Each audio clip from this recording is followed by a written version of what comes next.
Bonjour, je suis Émilie, l'alliée des apprenties sorcières. Bienvenue dans mon univers.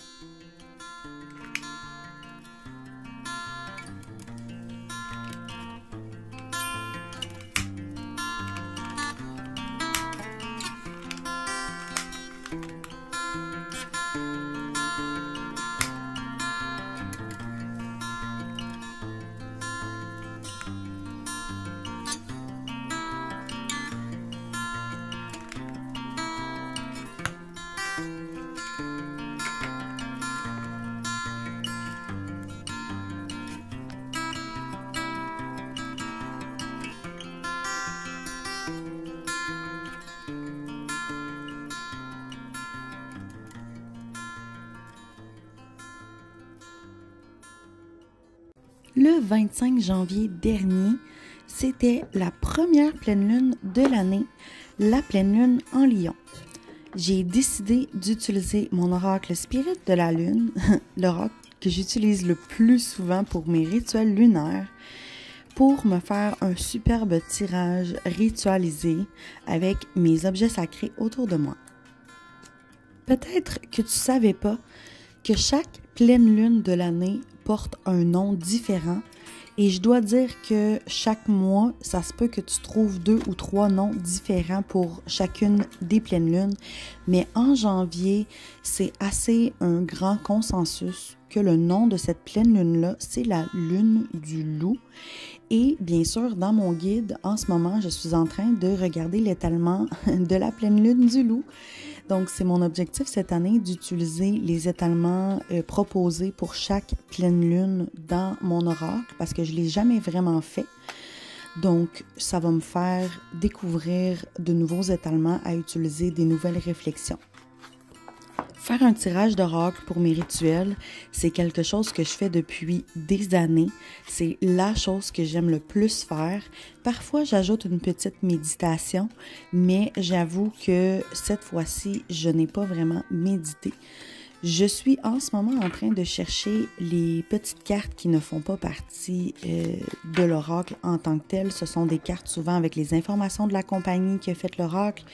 Et ici, j'ai aussi une carte pour les éléments qui sont associés à chaque lune.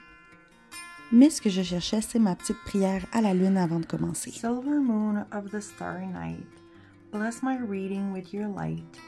As the cards unfold the wisdom they hold, I am open to receive your luminous gift.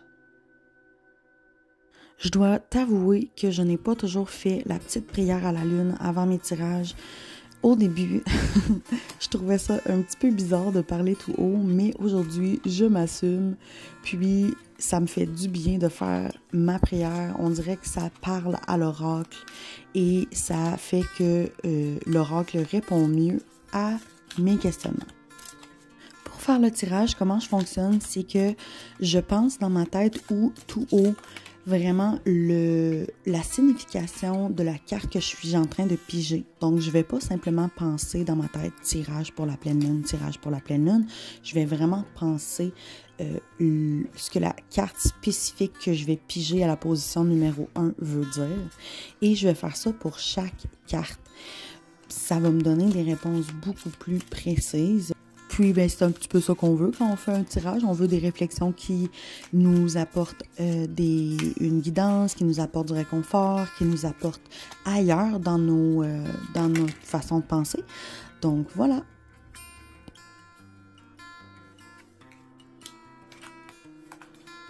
Je ne me rappelle pas par cœur ce que chaque position de cet étalement-là signifie dans mon tirage. Donc, je vais quand même prendre le temps de aller voir à chaque fois que je veux tirer une nouvelle carte. Et voilà, il y a des petites cartes qui sont tombées. Quand tu brasses les cartes comme ça, puis qu'il y a des cartes qui sortent du tirage, en fait, c'est que vraiment ces cartes-là veulent venir te parler. Quand les cartes sortent par elles-mêmes, c'est vraiment que ces cartes-là ont une signification particulière pour ta situation actuelle. Et moi, j'adore ça quand ça arrive.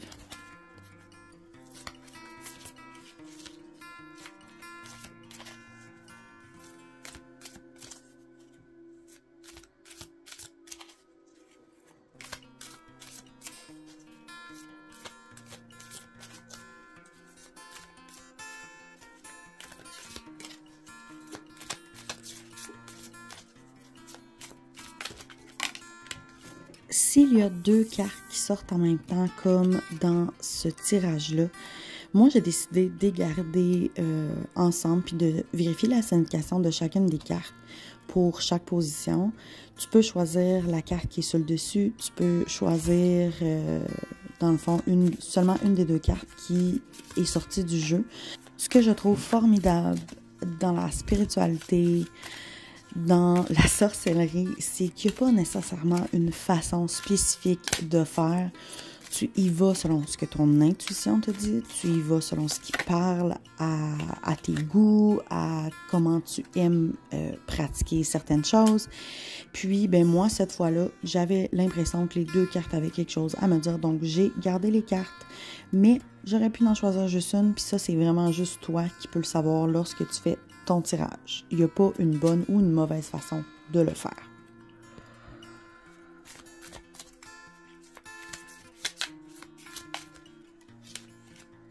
C'est sûr que tu peux peut-être trouver ça long, que je brasse aussi longtemps pour chaque carte, mais en même temps, moi, ça fait partie des gestes que j'adore faire. J'aime brasser mes cartes, les sentir dans mes mains. Surtout ceux-là sont rondes, sont particulières, j'en brasse pas souvent des rondes. Donc, oui, c'est vrai que ça peut être un petit peu plus long d'attendre que la carte sorte d'elle-même quand je brasse, mais personnellement, ça me fait plaisir, ça fait partie de ce que j'aime avec les tirages d'oracle. Ici, c'est assez fou parce que la carte du signe astrologique, le lion, est sortie pour une pleine lune en lion. Donc, je trouve ça formidable. Donc, je viens de terminer mon tirage. Maintenant, je dois un peu interpréter les cartes. Pour cet oracle-là, ça fait très longtemps que je l'utilise, mais j'ai encore besoin de mon guide. Je suis pas familière avec les signes astrologiques et leur signification, etc. et le nom des différents types de lunes. Donc, c'est sûr et certain qu'à chaque fois que je fais des rituels, j'utilise mon guide pour m'aider à réfléchir. Une chose que je tiens à préciser, c'est que ce tirage-là est absolument incroyable parce que j'ai beaucoup de ce qu'eux appellent des mundalas. Donc, les mundalas, c'est vraiment une carte où est-ce qu'on a différents types de pleine lune, contrairement aux différentes cartes qui offrent simplement des phases de la lune comme ça. Et les mundalas peuvent également être un des signes astrologiques. Donc, ce que les auteurs de cet oracle nous disent, c'est que les cartes qui sont des mundalas sont les cartes les plus importantes du tirage. Quand elles sortent, c'est vraiment puissant. Et là, j'ai quand même, j'ai juste ici que j'ai pas eu de mandala pour ma première carte. Puis ici, ben c'est sûr que je vais aller voir l'énergie du cancer en premier avant celui-ci. Puis ici, je vais aller voir l'énergie du lion avant l'énergie de cette lune-là. Puis c'est quand même assez fou que j'aille piger le lion dans un tirage de pleine lune en lion. C'est comme fou. Ensuite, ici, c'est assez fou. J'ai hâte de voir parce que ces deux-là sont 2 mandalas.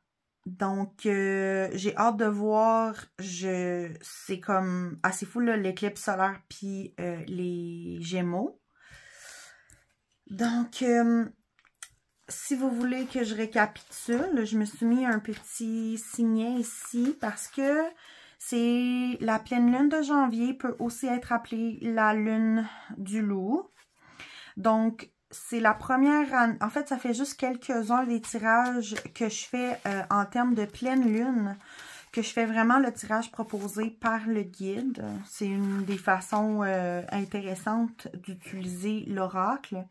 Donc, ça ici, c'est qu'est-ce que mon signe... Qu'est-ce que le... Voyons, je vais te le dire. Qu'est-ce que mon signe de lune veut me dire? Ensuite, numéro 2, c'est quoi pourquoi est-ce que mon ego agit comme il agit. Ici, c'est qu'est-ce que mon instinct me dit. Ensuite, numéro 4, c'était c'est quoi mes peurs. Donc, on voit que c'est quand même assez intense. C'est avec mes peurs que je vais probablement avoir beaucoup de journaling à faire. Ensuite, la 5e, c'est qu'est-ce que je ne vois pas. Donc, qu'est-ce qui est en ce moment est caché pour moi. Puis, qu'est-ce que la lumière veut me montrer. Donc, je vais regarder les significations et je vais faire un peu de journaling dans mon cahier de tirage. En fait, je vais tout marquer les significations, l'interprétation et comment ça peut s'appliquer à ma situation. Une autre partie importante pour moi, c'est de faire mon journaling parce que ça me permet de faire les liens avec ma vie actuelle, puis d'avoir les réflexions qui sont pertinentes. Donc, c'est sûr que chaque carte pourrait signifier quelque chose de différent pour chaque personne qui la tirerait parce qu'on vit des événements différents, on est dans des périodes différentes de notre vie. Donc, en prenant le temps de faire mon journaling, ben, je mets ça sur papier. C'est quoi les défis en ce moment, puis c'est quoi que les cartes viennent me dire de faire pour mes défis, etc. Donc, des fois, il y a des cartes qui vont signifier quelque chose d'absolument pinpoint, là, que ça va être, oh mon Dieu, c'est sûr que cette carte-là signifie quelque chose par rapport à cet événement-là. Des fois, il y a des cartes qui nécessitent plus de réflexion, qui nécessitent plus de réfléchir à, OK, cette carte-là est venue dans ma vie. Pourquoi elle est venue dans ma vie? OK, je vais réfléchir à ça. C'est un message qu'elle avait à me transmettre. Donc, c'est jamais pareil, mais la puissance des messages qu'on reçoit avec les tirages d'oracle, c'est absolument formidable. À titre d'exemple, quand je fais mon journaling, je mets tout le temps la date du tirage. Je mets toujours c'est quoi le tirage. Donc là, ici, j'ai marqué que c'était pour la pleine lune en Lion. Puis, je mets aussi c'est quoi l'oracle que j'utilise. Donc, je peux toujours retracer mes tirages qui sont importants pour moi. C'est sûr que je fais des tirages parfois pour lesquels je n'ai pas vraiment besoin de faire du journaling, comme quand je tire une carte le matin pour m'accompagner pour ma journée. Mais quand je fais des gros tirages comme ça me fait vraiment du bien après ça de pouvoir retourner dans mes tirages lunaires puis de voir mon évolution, de voir comment les messages se ressemblent ou évoluent avec ma propre évolution.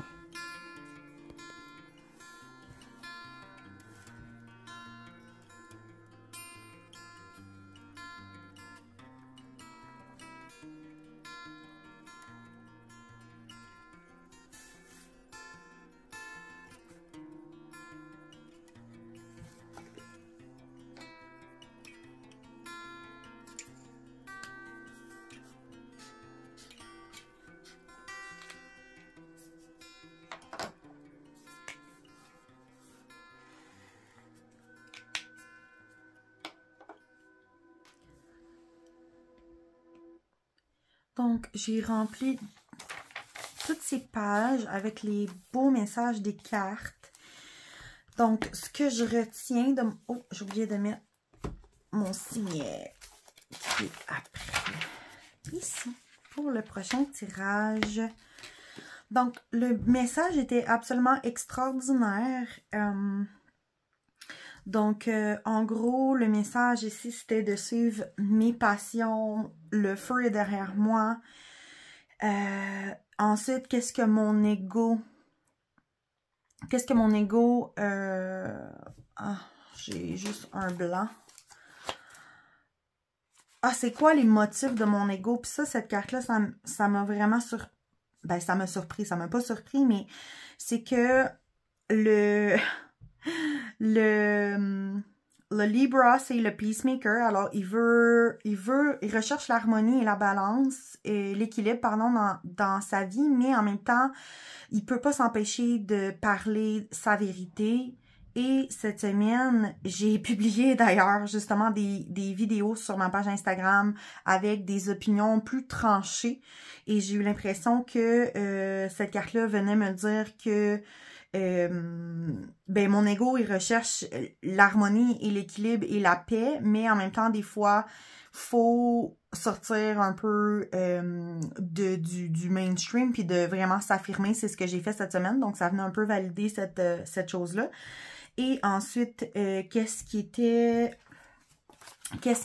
ici, c'était qu'est-ce que mon instinct me dit? Bien, premièrement, mon instinct me dit que j'ai vraiment besoin de repos, que j'ai besoin de prendre du temps pour moi, de refaire mon sanctuaire, ce que j'ai d'ailleurs fait le ménage dans mon bureau cette semaine, et que ça va m'aider à manifester, continuer à manifester mes désirs. Ensuite, ces cartes-là, c'était... Quelles sont mes peurs? Donc, en fait, ici, le Gémeaux est venu me dire que j'avais peur, en fait, d'aller dans tous les sens, que j'avais peur de me sentir overwhelmed, de me sentir dépassée par toutes les opportunités, toutes les avenues, tout ce que j'ai à faire par ma vie en général, puis que je devais simplement suivre mon cœur, là. Puis, cette carte-ci, l'éclipse solaire est venue vraiment me toucher aussi par rapport à mes peurs. Je vais juste relire un peu qu'est-ce que j'ai marqué. Parce que c'est venu vraiment me toucher quand je suis allée lire là-dessus. En fait, c'était marqué, c'est vraiment la carte où est-ce que ça l'a relevé.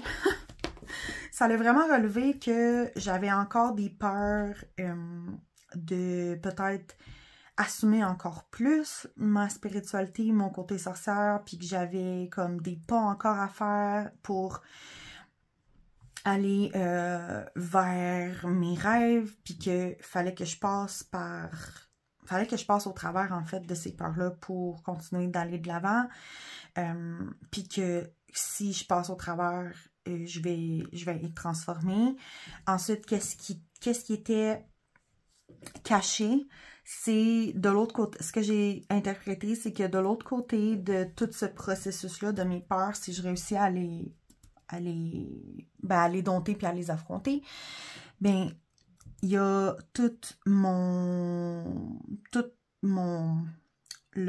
la fleur, puis c'est quoi bloom? C'est... Je sais pas c'est quoi en français. Je vais m'épanouir, en fait, vers l'épanouissement, vers mon plein potentiel.